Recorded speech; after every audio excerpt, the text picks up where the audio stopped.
Noite. Pode ler, já 19 horas. É a mensagem número 5 da Palavra de Vida Eterna. Fé e obras. A fé, se não tiver obras, é morta em si mesma. Tiago, capítulo 2, versículo 17. Imaginemos um mundo transformado num templo vasto, respeitável sem dúvida, mas plenamente superlotado de criaturas em perene adoração ao céu. Por dentro, a fé reinando sublime. Orações primorosas, discursos admiráveis, louvores e cânticos. Mas por fora o trabalho esquecido. Campos ao desamparo, enxados ao abandono, lareiras em cinza. De que teria valido a exaltação exclusiva da fé, se não para estender a morte no mundo que o Senhor nos confiou para a glória da vida? Não te creias desse modo em comunhão com a divina majestade, simplesmente porque te faças cuidadoso no culto externo da religião a que te afeiçoas. Conhecimento nobre exige atividade nobre. Elevação espiritual é também dever de servir ao Eterno Pai na pessoa dos semelhantes. E por isso que fé e obras se completam no sistema de nossas relações com a vida superior. Prece e trabalho, santuário e oficina, cultura e caridade, ideal e realização. Nesse sentido, Jesus é o nosso exemplo indiscutível. Não se limitou o Senhor à simples glorificação de Deus nos passos divinos, quanto à edificação dos homens. Por amor infinitamente a Deus, na sublime tarefa que lhe foi cometida, desceu às esferas dos homens e entregou-se à obra do amor infatigável, levantando-nos da sombra terrestre para a luz espiritual.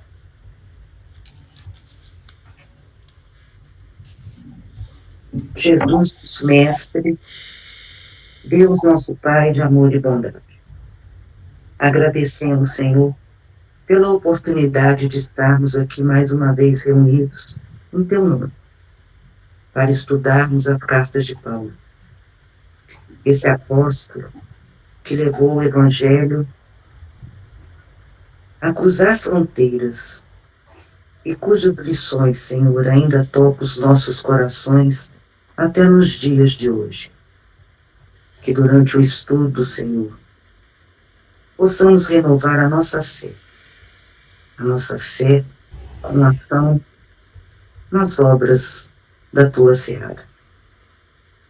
Fé, Senhor, que alimenta a nossa alma e que os bons espíritos pacifiquem os nossos lares e harmonizem o nosso espírito.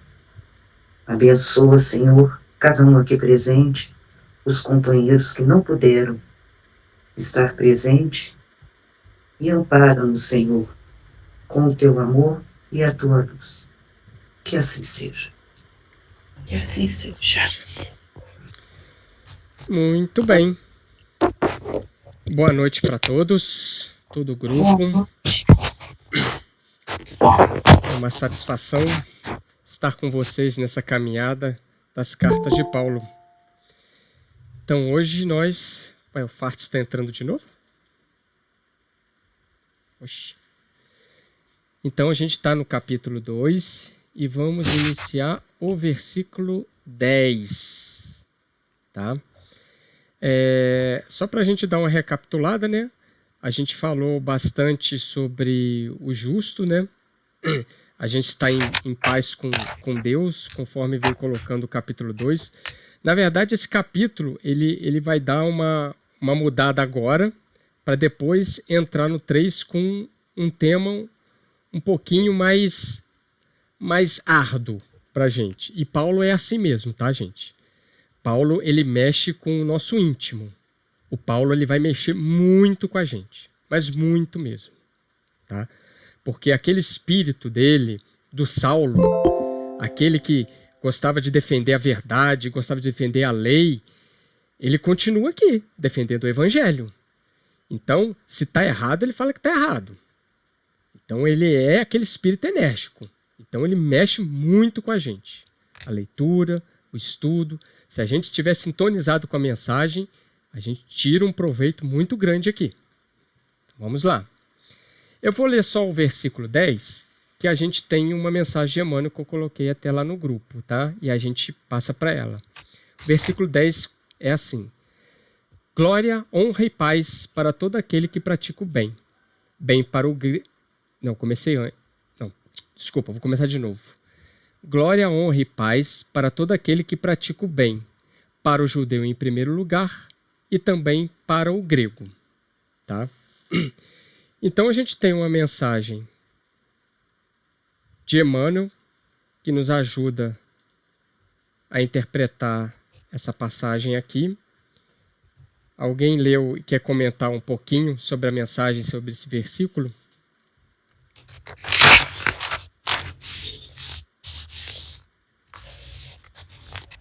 O segundo parágrafo fala daquela questão que a gente já citou aqui várias vezes, né? Do povo hebreu achar que o Deus é apenas do povo de Israel, é Deus de Israel, é Deus de Isaac, Deus de Jacó. Então, esse segundo parágrafo aqui mostra isso, essa questão do egoísmo, né? De achar que o bem é só deles mesmo. Uhum. É reter para eles o conhecimento, reter para eles os benefícios de Deus. E o outro parágrafo que eu marquei foi lá embaixo. Que importa o aspecto exterior desse ou daquele homem, que interessam a sua nacionalidade, o seu nome, a sua cor, anotemos a mensagem de que são portadores. Se permanecem consagrados ao mal, são dignos do bem que lhes possamos fazer. Mas se são bons e sinceros, no setor de serviço em que se encontram, merecem a paz e a honra de Deus.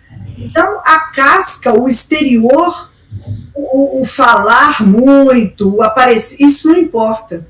O que importa é o interior, né? São as obras que você pratica. E Deus, no caso dos fariseus, eles viviam muito de falar, pregavam uma coisa, né? Pregavam a Torá de acordo com a interpretação deles, né? E ele coloca que o Pai, né, consagrará o bem onde quer que o bem esteja. O bem é bem, né, gente? Independente de nação, de nacionalidade, de cor, independente da religião, independente de não ter religião. Isso. Tanto é que o versículo 11, ele fala isso. Porque Deus não faz acepção de pessoas. Todos nós somos irmãos. Nós que definimos religiões A, B, X, e dessas religiões muitas vezes nós fizemos guerras. E muitas vezes nós estávamos nessas guerras em existências passadas. E hoje a gente está estudando aqui, ficando bem.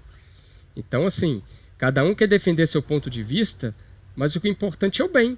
Se eu vou numa igreja protestante, se eu vou assistir uma missa e o padre está falando alguma coisa que me fez bem, que bom.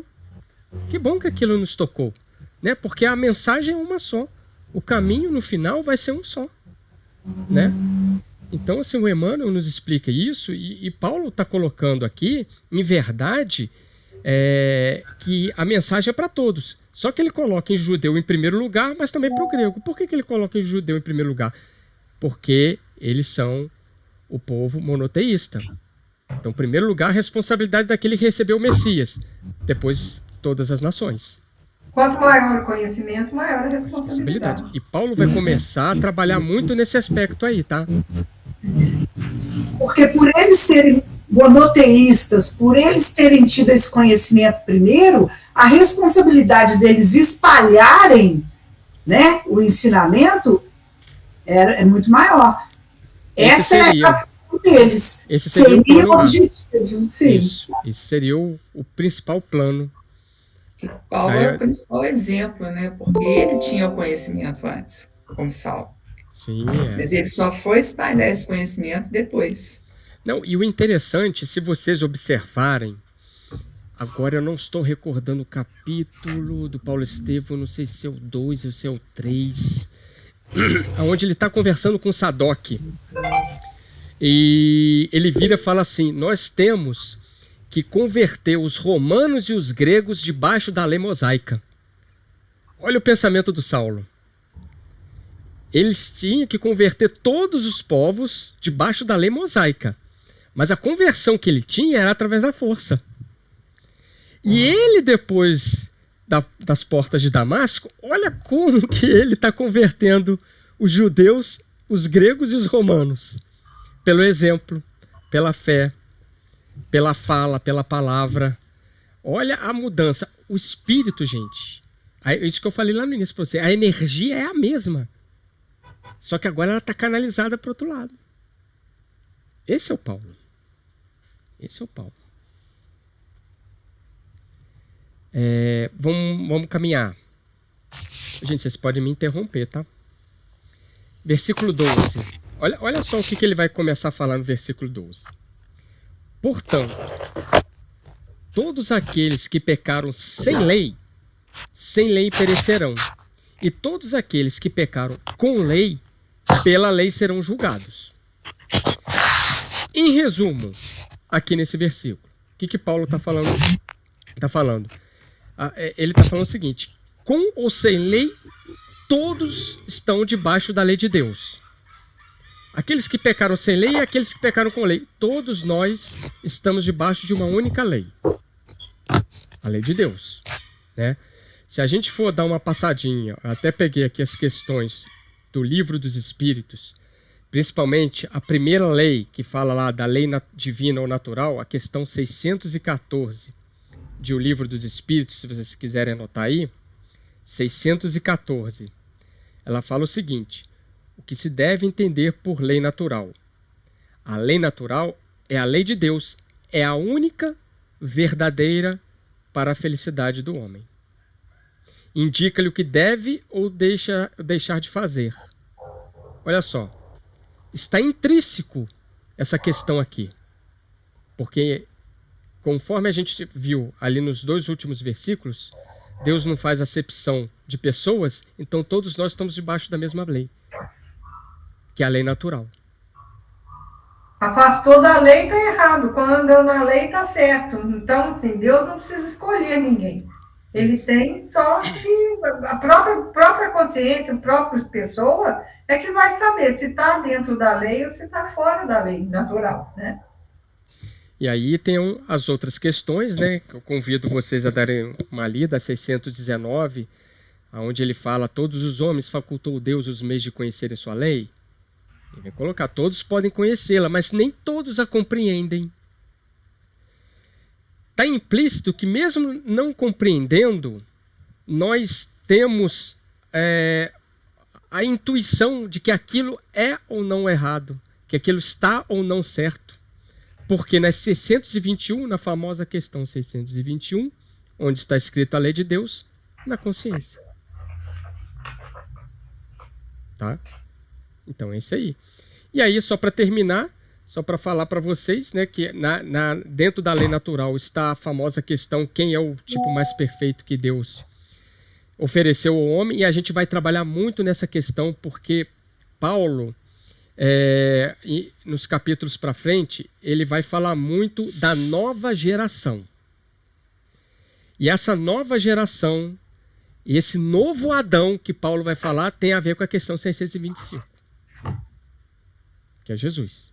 E Paulo vai trabalhar muito nisso.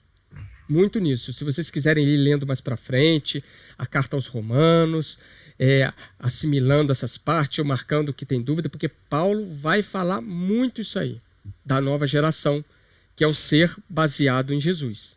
Tá?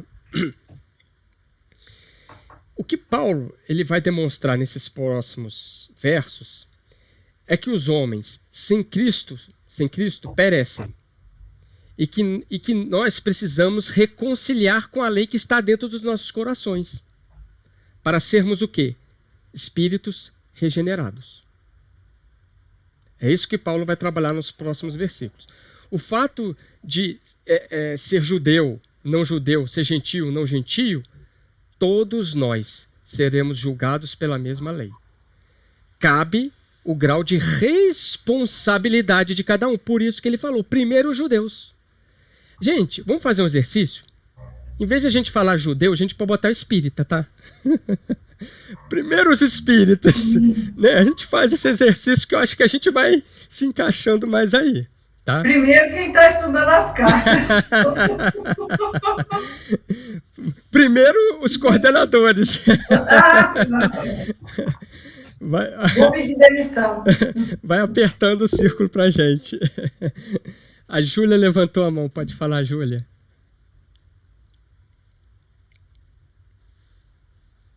Você está com o áudio fechado. Desculpa, boa noite. Estão me ouvindo? Boa noite, estamos. Eu separei uma mensagem do Vinho de Luz que reflete muito sobre isso que a gente está discutindo aqui hoje, é a número 16. Eu vou ler só o último parágrafo, né? É um versículo, inclusive, de Paulo, só que é na carta de Tito, que chama Tu, porém. Aí o trecho que está destacado é Tu, porém, fala o que convém à sã doutrina. Aí lá no último parágrafo, meio que resume o que está sendo dito na mensagem, fala assim, que os ignorantes e os cegos da alma falem desordenadamente, pois não sabem e nem veem. Tu, porém, acautela-te nas criações verbais, como quem não se esquece das contas naturais a serem acertadas no dia próximo. E esse Vinho de Luz, ele tem muitas mensagens de Paulo, das cartas de Paulo, inclusive, e são bem injuntivas, sempre são bem como... Explicativas, né? Isso, e também... Qual o capítulo, Júlia? Ô, Tuca, é a mensagem número 16 do Vinho de Luz. Essas mensagens, realmente elas falam das próximas gerações, são orientações para aqueles que estão vindo... sendo orientados pelas mensagens do Cristo, né? É muito bom, muito bom. Conveniente. Muito bom. O Fartes até colocou aqui a partezinha que você falou, Vinha de Luz, mensagem 16, Tu, porém. Isso. Muito bom. Muito bom. Olha o que Paulo vai falar no versículo 13. Porque não são os que ouvem a lei que são justos perante Deus, mas os que cumprem a lei é que serão justificados. Esse aqui é forte. Não são os que ouvem a lei, mas aqueles que cumprem a lei. E para cumprir, não precisa ouvir. Eu preciso fazer o bem. Posso ser gentio, posso ser ateu, posso ser espírita, posso ser qualquer religião. Eu tenho que estar em paz com a minha consciência, porque eu faço o melhor de mim, tenho paciência, estou regenerando dentro das minhas virtudes. Então, Paulo aqui foi muito claro. Não são os que ouvem, mas os que cumprem a lei. Esses serão os justos, esses serão os justificados. O termo justificado, eu acho que eu não falei ainda para vocês não, né? O que é o termo justificados? O termo justificado são aprovados, são os que foram aprovados por Deus. São aqueles que passaram pelo fio da expiação e chegaram e cumpriram sua missão, como se fosse assim. Foram justificados, foram os aprovados. É um termo que Paulo vai utilizar muito na carta também, tá, gente? Justificado. Joelma, pode falar. Não, antes de eu falar, vou fazer uma pergunta, então. Tem diferença do justificado e de justiça? Porque o Paulo vai falar muito em justificação, mas também em justiça, né? Aí, assim, eu fui lá no Livro dos Espíritos, que tem uma questão perguntando o que é a justiça, né? E aí, assim, eu acho que bate com esses justificados aí desse versículo, porque a questão, deixa eu achar aqui, questão 875. Como se pode definir a justiça? A justiça consiste em cada um respeitar os direitos dos demais. E aí vem a questão A também, que é um pouquinho maior. Mas quer dizer, quando ele fala os que cumprem a lei que serão justificados, é aqueles que seguem o caminho reto, né? E que é aquilo que Jesus colocou, né? Amar ao próximo. Isso aí. É a questão... o verdadeiro espírita que você perguntou. Isso, é a questão de domar as más inclinações, é a questão de você ser verdadeiro com você mesmo. Está lá a questão do verdadeiro espírita, no Evangelho segundo o Espiritismo.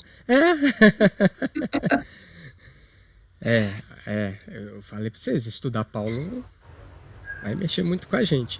Então, Ô, Sidney, oi, pode falar, Márcia. eu, quando estou ouvindo vocês falarem, eu pensei assim, quando ele fala assim, mas os que cumprem a lei é que serão justificados.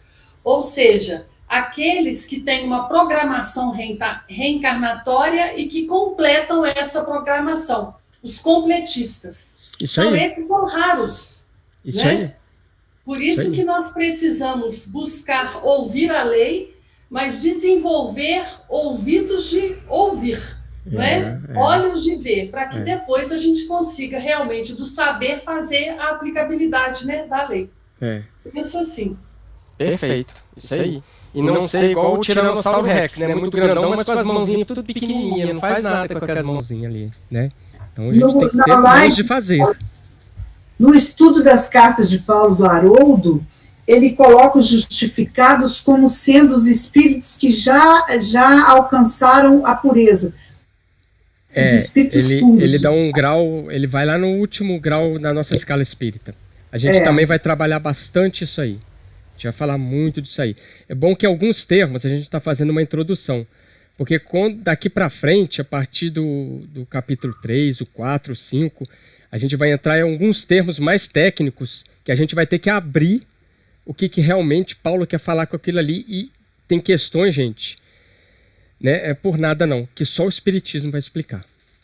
Só o Espiritismo vai dar a luz, vai jogar a luz em cima daquilo ali. E quando Paulo... Pode falar, pode falar. Pegando isso que a Jane falou, que ele coloca no livro a definição de justificação. É o ato de tornar o humano justo, o ser humano justo. É pelo aperfeiçoamento espiritual que o ser humano se torna justo. É o processo de peregrinação no deserto que responde pela transformação.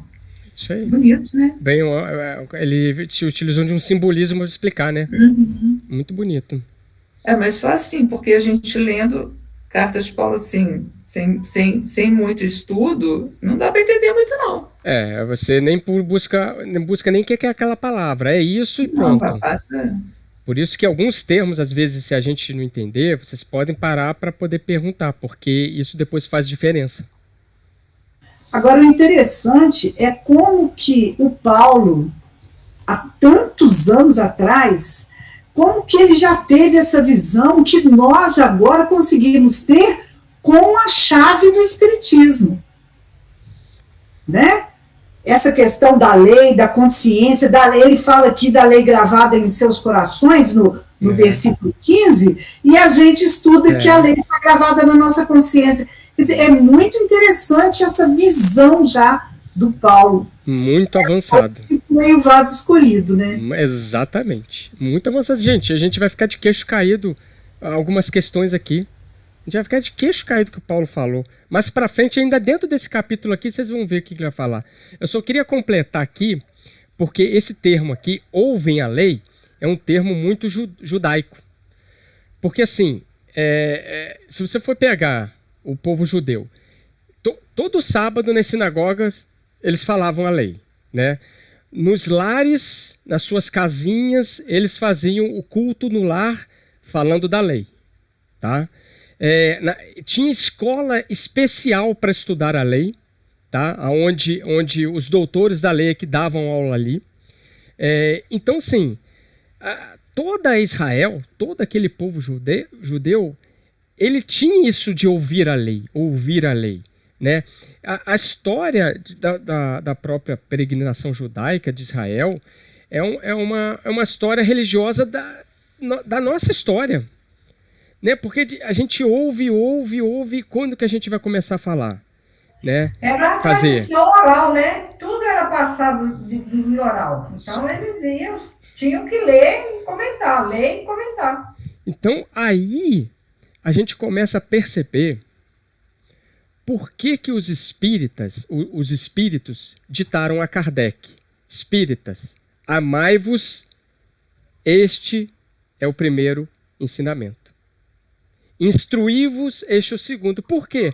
Porque existia um povo que se formou na instrução. Se formou na lei.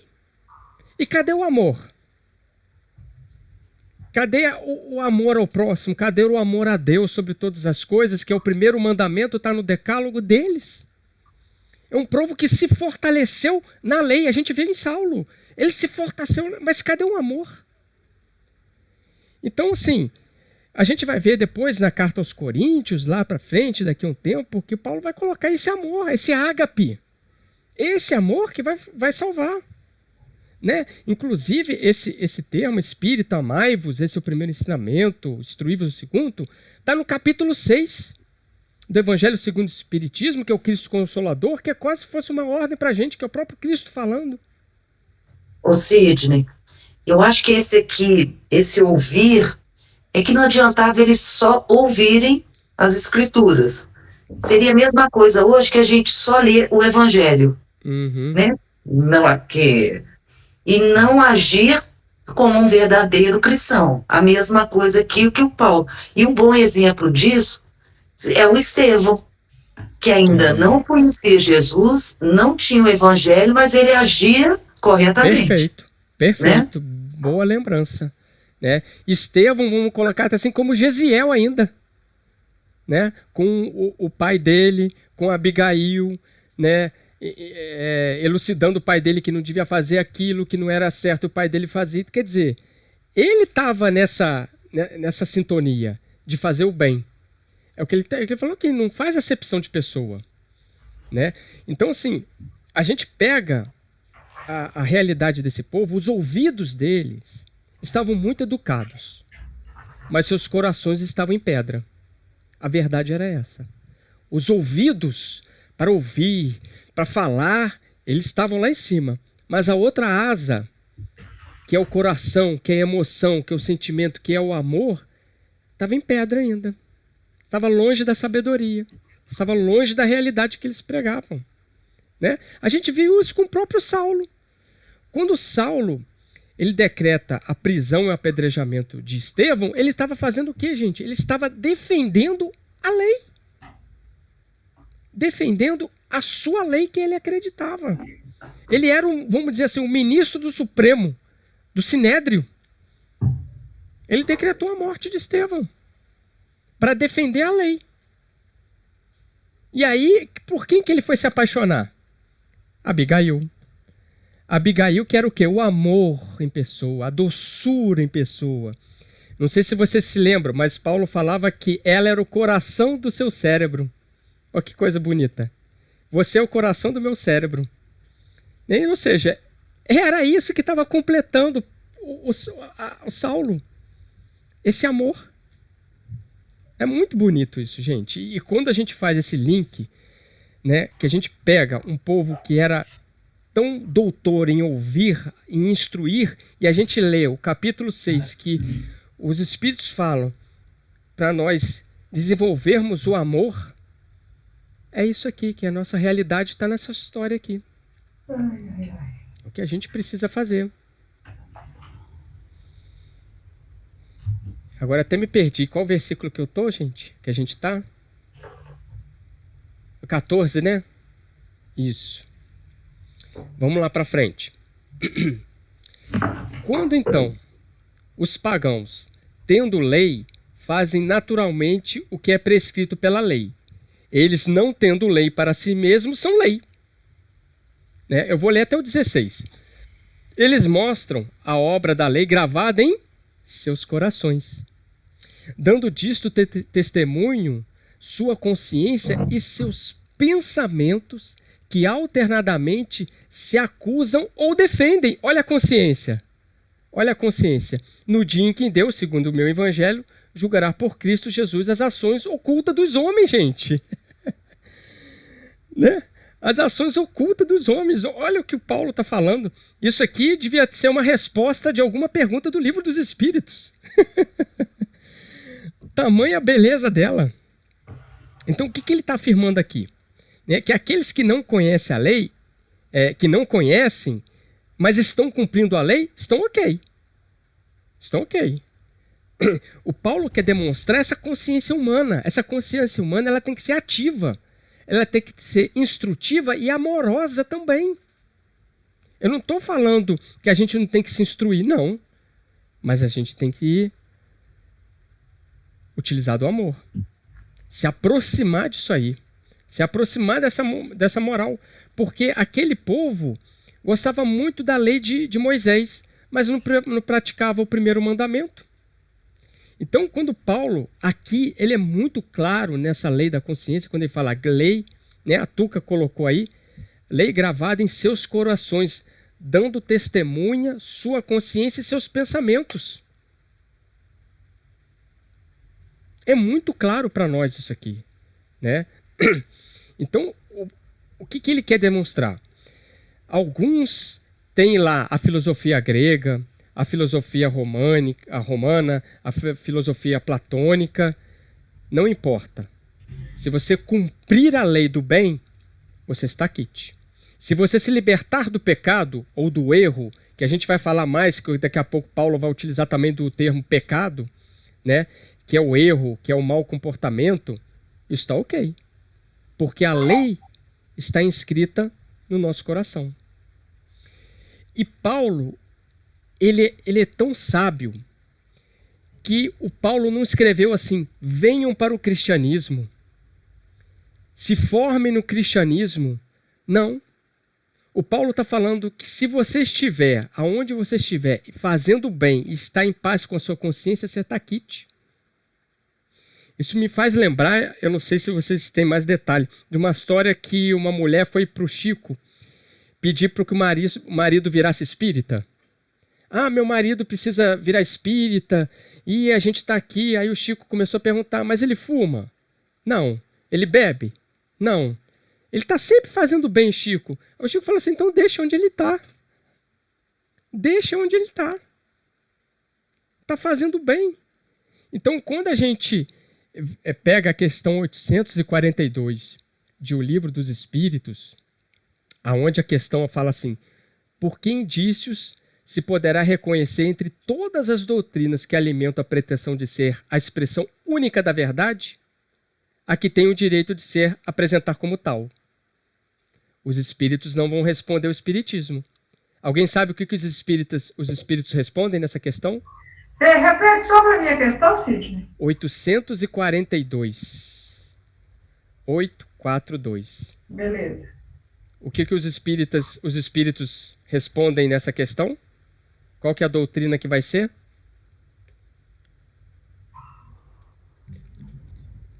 Ninguém arrisca? Será aquela que mais homens de bem e menos hipócritas fizer.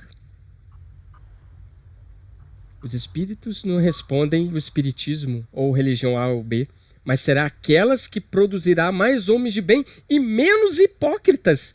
Olha que os espíritos, eles estão colocando uma cota daqueles que ouvem e não fazem, que são os hipócritas, que tem tudo a ver com o que o Paulo está falando aqui.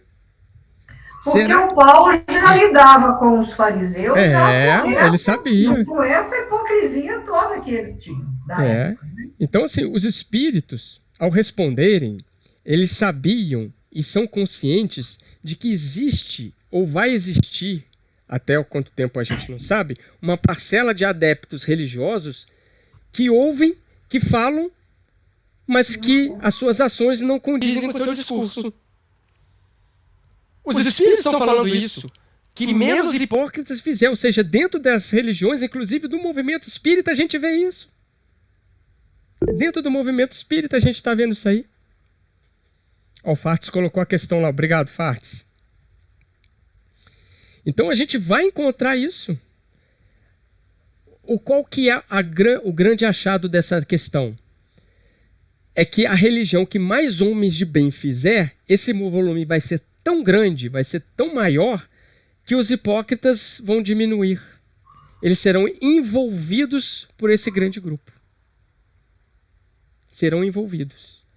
Será que a gente pode falar assim? Serão engolidos, né? Ou fazem o bem, ou infelizmente estarão em outros mundos, né? Podemos colocar aí a separação do joio e do trigo. Exatamente. E cada vez mais vai ficar evidente. Cresce junto, ou seja, você ouve e você pratica. Você ouve, você pratica. Se não acontecer isso, vai chegar a hora de ter que fazer a poda, né? E Tuca, tem tudo a ver com a mensagem de hoje, viu? Tem tudo a ver com a mensagem de hoje. Mais uma mensagem que tem a ver com o que a gente está estudando de Paulo aqui. A gente está estudando. Sempre acontece isso, não sei o quê. Maria, você levantou a mão, pode falar. Estava também pensando na mensagem do Emmanuel, que no capítulo, no parágrafo 3º, fala disso, como o bem que emana de Deus atua no mundo através do homem justo. Então, o significado desse homem justo para a transformação, para a importância da modificação da terra. Sim. Então, eu achei isso, e tem tudo a ver com essa esperança que Paulo coloca aqui para a gente. Que ao mesmo tempo que é um puxão de orelha, é também muito cheio de esperança da possibilidade. Sim, também acho. Também acredito nisso, Maria. A gente, da mesma maneira que a gente se sente com a orelha vermelha, a gente vê que a gente está no caminho certo. A gente um tem puxão essa de orelha para cima, né? É isso aí.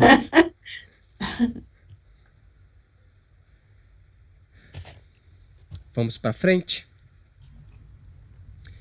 Olha, eu vou ler agora, gente, do 17 ao 24, para depois a gente fazer os comentários, tá? E aquele exercício, né? Troca judeu aqui por espírita, até. Só o exercício, mas vamos lá. Ora, se tu te denominas judeu e descansas na lei e te glorias em Deus, tu que conheces sua vontade e que instruído pela lei, olha a instrução, instruído pela lei, sabes discernir o que é melhor, que está convencido de ser o guia dos cegos, a luz dos que andam nas trevas, educador dos ignorantes e mestre dos que não sabem, possuindo na lei a expressão da ciência e da verdade, ora tu, que ensina aos outros, não ensinas a ti mesmo. Pregas que não se deve furtar e furtas. Proíbes o adultério e cometes adultério. Abomina os ídolos e despoja seus templos. Tu, que te glorias na lei, desonra a Deus pela transgressão da lei, pois como está escrito, por vossa causa o nome de Deus é blasfemado entre os pagãos. Gente, isso aqui é o hipócrita da questão 842. Olha como a gente faz o link. É o hipócrita da questão 842 de O Livro dos Espíritos. Né? Até o versículo 20 são as virtudes. Né? Até o 20. Do 17 ao 20 são as virtudes.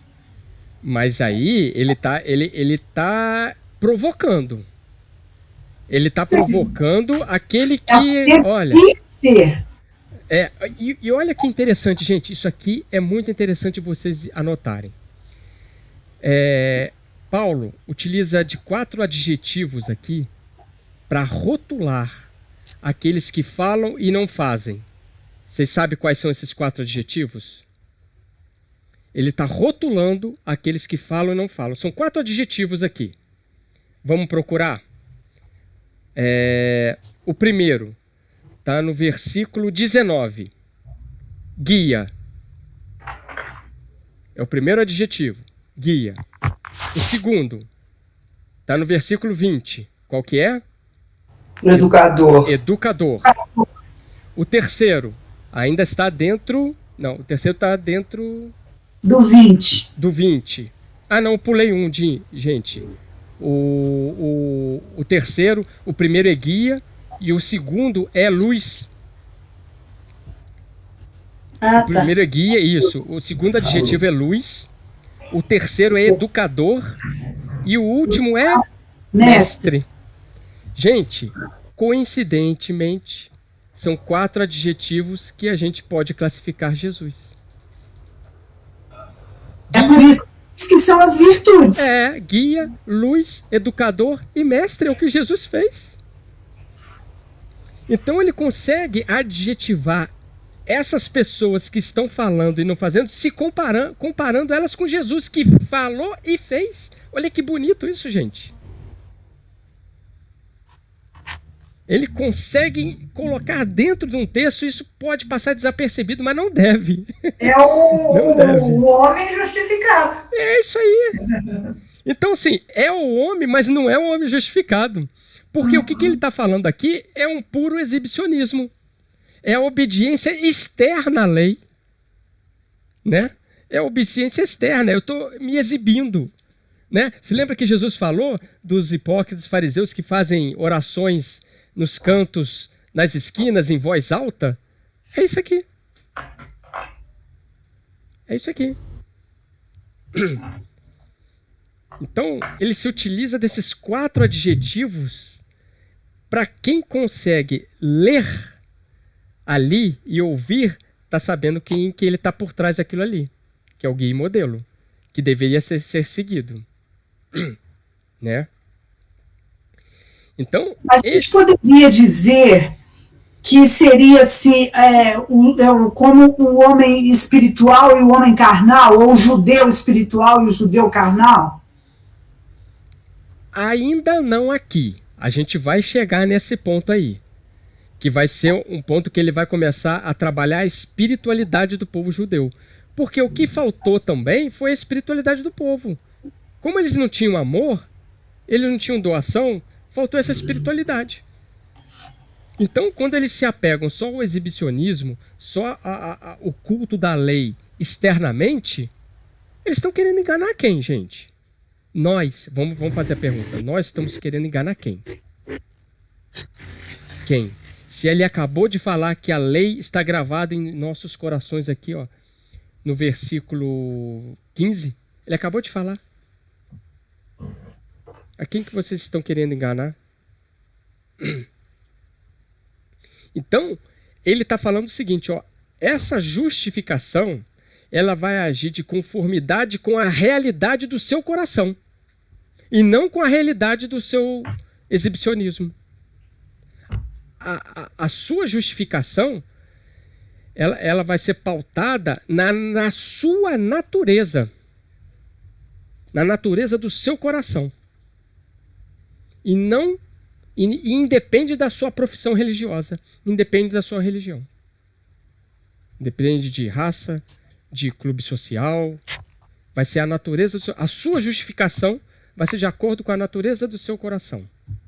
É o que ele está falando nisso tudo aqui. Se a gente pudesse resumir, né?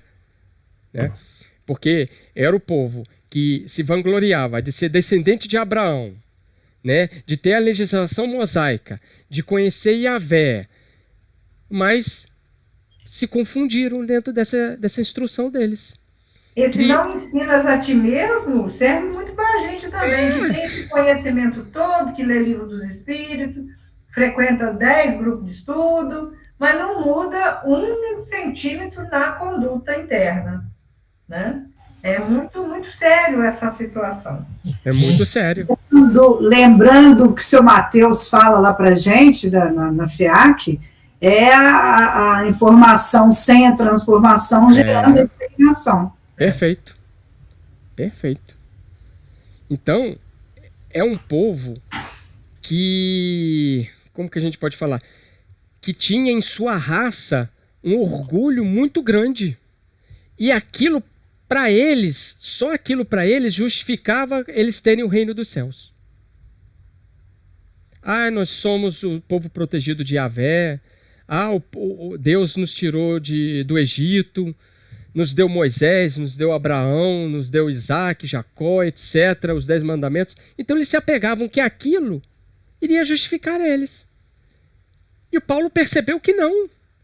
Estamos errados. Isso não vai nos dar o reino dos céus. Estamos errados. Temos que mudar o nosso caminho, temos que mudar o leme, porque a gente está remando contra a correnteza. Temos que vir a favor desse vento que está vindo, que é o vento da regeneração, que Paulo já está falando lá. Ele está falando para o povo se regenerar conforme a lei. Paulo está falando de regeneração também, gente. Embora ele não consiga usar esse termo, mas é isso que a gente emprega hoje em dia. Já preparando para a transformação do planeta. Já preparando, exatamente. Olha, e outra coisa, Cadê? Versículo 24 aqui, gente. Assinala isso também para vocês observarem isso ao longo das cartas. Toda vez que Paulo falar assim, ó, pois como está escrito, ele está se referindo a um profeta ou a uma referência sempre da Torá. No nosso caso, é o Antigo Testamento. Então, quando ele falou aqui no versículo 24, pois está escrito, por vossa causa o nome de Deus é blasfemado entre os pagãos. Ele está se referindo a quem? A Isaías, capítulo 52, versículo 5. Tá na BJ aí, tá? Isaías, quem não tem a BJ, eu falo de novo. Isaías 52, 5. O Sidney, esse pedaço aí que a gente leu agora, do 17 até o 24, Salmos 50, 16, 21, também resume bem. Salmos, fala pra gente aí de novo. 50, 16 a 21. Tá na BJ também, como referência. Tá na BJ? Tá do ladinho aí da BJ. Tá do ladinho. Aí. Eu não tô nem conseguindo enxergar essa letrinha pequenininha aqui, tô de longe aqui, e vou confiar que tá na BJ. Resumiu tudo o que foi falado aí nesses versículos aqui. Ótimo. Então, assim, só nessa carta aos Romanos, Paulo vai utilizar aproximadamente 17 vezes desse termo, está escrito. Pois como está escrito, está escrito. Tá? Então, toda vez que a gente olhar esse termo, pode procurar aí do ladinho que tem uma referência ao Antigo Testamento, para provar que Paulo conhecia a Torá do início ao fim.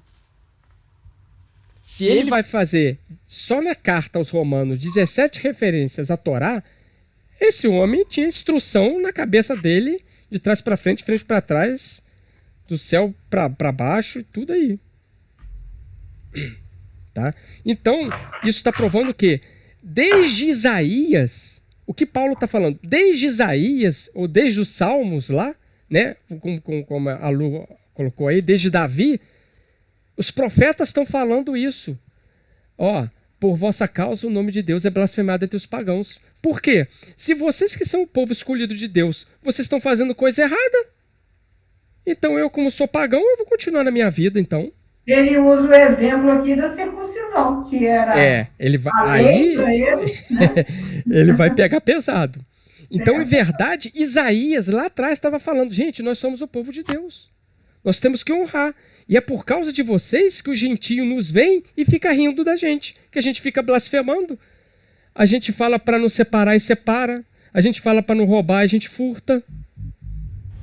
Qualquer semelhança com o espírita é mera coincidência.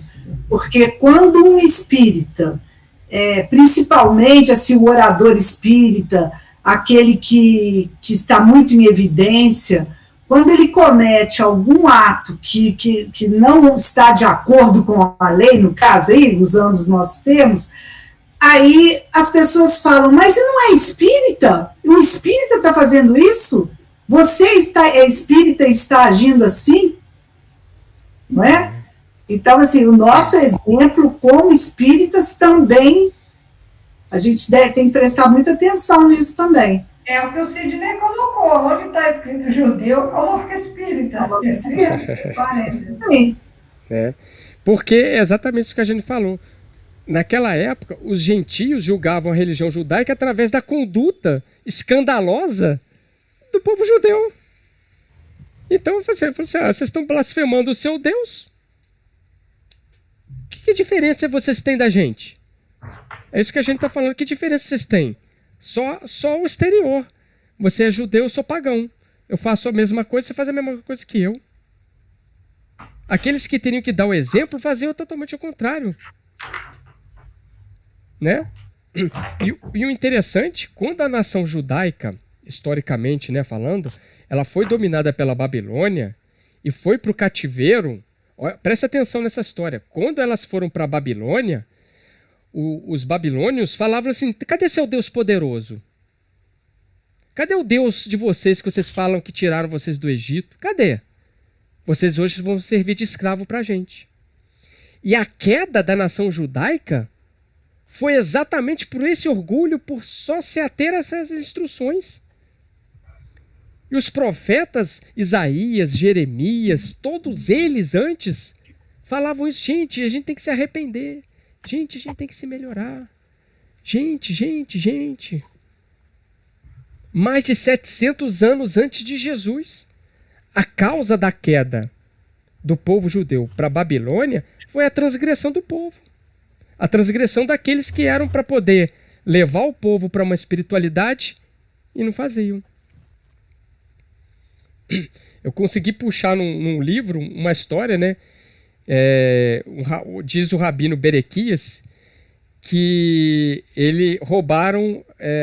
furtaram a capa dele. Ele foi até o juiz para poder reclamar que roubaram a capa dele. Quando ele chegou no juiz, a capa dele estava no colo do juiz. E aí o que ele fez? Saiu em silêncio. Essa é a história da própria nação, tá, gente? Isso aqui não foi inventado, não. Isso é a história deles, né? Então, aí, o que ele fez? Eu não consegui escutar o finalzinho. A capa Tava no juiz. Tava no colo do juiz. Aí ele só pegou, ouviu aquilo e saiu em silêncio. Não tinha nada. Tá. O que ele ia reclamar com o juiz que tava com a capa roubada dele? Nada, né? Aí ele olhou aquilo e saiu. Como se diz, botou o viola debaixo do braço e foi embora. Se a pessoa que está me defendendo está com o produto roubado ali, o que eu vou fazer? Então... Era bem o que o pai do Gesiel poderia ter feito, né? Exatamente. Teria evitado aquela história. E precisava ser assim, né? E ele, Márcio, ainda teve a chance de retificar, não retificou, ainda botou fogo no campo. E é tão interessante essa história que a gente tudo fala de plano A, né? O plano A era realmente o Estevão encontrar com Saulo, Abigail, os três e tal. Não precisava do pai dele fazer isso. A gente não sabe como eles iam se encontrar, mas não precisava fazer isso. Não precisava ser assim. Deus tinha um caminho dele, a gente não sabe qual era o caminho dele, mas ele não precisava. De Gesiel sair como escravo para essa galera e tal, Abigail ficar separada e tal. Você vê, né, gente? Os caminhos de Deus são muito bonitos, né? Porque lá na frente eles se encontram em situações totalmente diferentes, díspares, né? É muito bonito, gente. Essas histórias são muito lindas. Vamos um pouquinho para frente. A gente falou do guia, educador, do mestre, da luz. Aqui está escrito, ok. Versículo 25. Aí ele vai falar da circuncisão.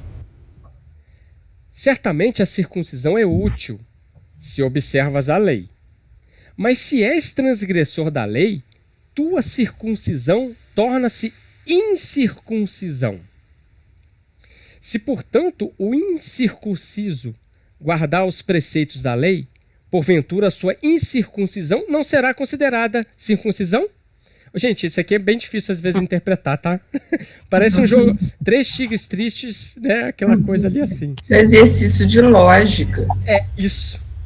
É o que o Paulo sabia fazer. Por isso que teve aquele embate lá com o Tiago, quando o Tiago exigiu que aquele que estava com Paulo fizesse a circuncisão. E Paulo tentando mostrar que não era a circuncisão que importava. Perfeito, isso mesmo. Olha, o que ele tá... o Paulo, e olha que a circuncisão, gente, para o judeu, é aliança com Deus, tá? A circuncisão, vocês escrevem isso aí. A aliança com Deus está na circuncisão. Está em Gênesis. Lembrando que foi feita lá com Abraão, quando Abraão fez a aliança com Deus. Está em Gênesis 17:10. Ele exigiu que Abraão e todos os seus descendentes fizessem a circuncisão. Anota aí, ó, Gênesis 17, capítulo 17, versículo 10.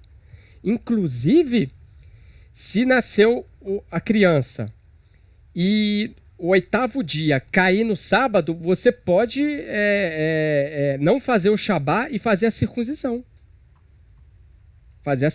Tal a importância que era para eles, né? De suspender o Shabá. E aí Paulo vai mexer no ego do judeu. Falou assim, olha, vocês que observam a lei, vocês estão fazendo circuncisão e estão desobedecendo, então isso aí não serve para nada. A sua aliança está quebrada. A sua aliança está quebrada. E aí ele vem falar, o incircunciso, se tiver conforme Deus está, ele é circunciso. Notaram essa jogadinha de palavra? Circunciso é aquele que não fez a circuncisão. É, mas se ele tiver conforme a lei, tá ok. Tá kit. E aí, né? A circuncisão vai ser simbólica. Gente, presta aí atenção. Aí eu tô pensando que eu tô transportando para outras instâncias essa simbologia da circuncisão na Igreja Católica, por exemplo. Né? Não precisa daqueles ritos foi abolida, da né? hóstia, essas coisas materiais. Mesmo na doutrina espírita. Entendeu? Não precisa esse apego, por exemplo, eu só vou se tiver água fluidificada. Entendeu? É querer assim, materializar um templo, né? Sabe por quê? É a nossa, como que a gente pode falar assim? A nossa necessidade de ritual. Né? Mas e Jesus, ele não queria ritual nenhum. Ele queria espiritualidade. E quando você vai ler Gênesis, o símbolo da circuncisão, aquilo ali, gente, significa o seguinte, é circuncisão do coração. Ou seja, eu acho que é mais ou menos igual ao jejum, né? Jejum não é para não ficar sem comer, é o jejum espiritual. E a ideia de Paulo aqui, Marília, quando ele mexe na circuncisão, que é uma coisa para os judeus tão séria, sabe o que ele está querendo fazer? Ele está querendo envergonhar. Ele está querendo envergonhar, comparando, fazendo esse contraste. Paulo não quer dar vantagem para os gentios, mas também não quer dar vantagem para os judeus, não. Entendeu? A vantagem que os judeus têm naturalmente de ser o povo monoteísta, eu falei assim, olha, isso aí, debaixo de Deus, não está valendo nada, só está colocando mais vocês responsáveis. A conduta era igual, né? Isso aí, os comportamentos e atitudes. Né? Então, a circuncisão, ela tem que ser a circuncisão do coração, gente. Do coração. E é o que o Paulo vai falar aqui, ó. E o fisicamente incircunciso, cumpridor da lei, julgará a ti, que apesar da letra da circuncisão, és transgressor da lei. Então, o incircunciso que vai te julgar. Olha o contraste. Observem o contraste, que isso aqui é muito sério. Pois o verdadeiro judeu não é aquele como tal aparece externamente, nem é verdadeira circuncisão a que é visível na carne, no prepúcio, né? Mas é judeu aquele que é no interior. É a verdadeira circuncisão, é a do coração, segundo o Espírito e não segundo a letra. Gente, fechou com Paulo aqui. Mais uma vez, a circuncisão é do coração. E quando a gente coloca que a circuncisão... Já vou te dar a palavra, Maria, mas só para poder terminar aqui. Quando ele fala que a circuncisão é do coração, quando ele vira e fala a circuncisão em si é tirar o excesso, né? O que está lá. Então, quando a gente fala que a circuncisão do coração é tirar o excesso do nosso coração, deixar o nosso coração puro. Tirar tudo aquilo que é vício, tudo aquilo que é lixo. Essa é a circuncisão verdadeira, gente. Não é na carne. Paulo está falando isso, não é na carne. E aí foi muito bem lembrado, acho que foi a Jane e o Atuca ali, que foi a briga que ele teve lá com Tito, porque Paulo já tinha percebido isso. Paulo já tinha percebido isso. Falou assim, o Tito está aqui. Ele não é circuncidado, mas ele é circuncidado do coração. E o Tiago não queria. Falei assim, não, para ele participar ele tem que ser circuncidado. Aí o Paulo aceitou. Mas em verdadeira era a circuncisão do coração. Já estamos em cima da hora. Pode falar, Maria. Só completando, porque os judeus se achavam tão superiores enquanto povo escolhido e tinham tanto preconceito e intolerância com os gentios, e ele está dizendo, os gentios vão julgar vocês. Então isso é forte, sabe, Maria? Isso é forte. Você imagina um judeu lendo isso. Imagina um judeu lendo isso. Isso engoliu seco, tá? Engoliu seco. Né? Então, assim, o símbolo da circuncisão é o que o Paulo está falando aqui. A gente tem que utilizar o conteúdo espiritual. É retirar, é cortar o excesso. É separar tudo aquilo que é imoral. Esse é o símbolo da circuncisão, gente. É simples. É isso aí. Não é um ato exterior. Né? Ele está falando, o judeu que é interno, esse fez a circuncisão. Esse está circunciso, esse está em paz com ele mesmo.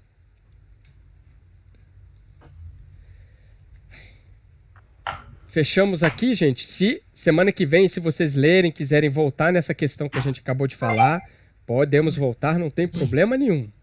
Tá? Fiquei com uma dúvida, achei uma questão, consegui perceber isso aqui no texto, pode trazer para a gente aqui, tá? Não tem problema nenhum. Então, só para efeito, a gente vai iniciar o capítulo 3.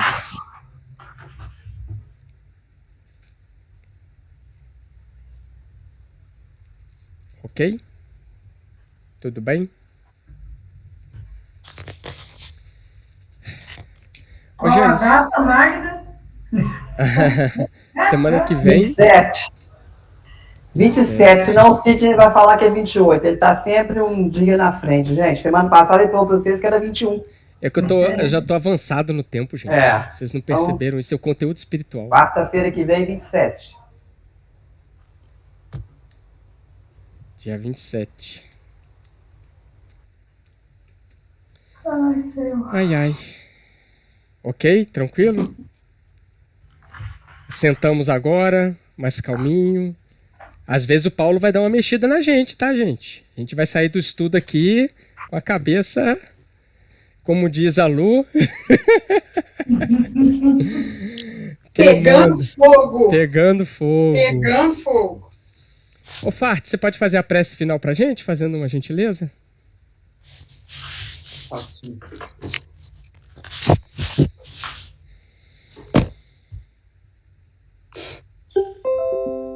Deus Pai de amor e bondade, Jesus, nosso irmão, nosso amigo, espiritualidade amiga que nos assiste nesse estudo, agradecemos a oportunidade e bênção de podermos refletir nas letras, nas cartas de Paulo, para que possamos interiorizar isso dentro de nós e tornarmos cada vez mais seres de luz, seres em direção à luz, e que a nossa luz possa também iluminar outras pessoas na nossa jornada, na nossa caminhada, assim como na nossa missão enquanto espíritas nessa encarnação. Muito obrigado, mestre amigo, abençoe a cada um de nós, aos nossos familiares, as tarefas da FEAC, as tarefas no bem que acontecem em todo esse planeta. Muito obrigado, mestre amigo. Que assim seja. Que assim seja. Muito bom, gente. Assim seja. Assim seja. Boa noite a todos. Boa noite. Boa noite. Boa noite.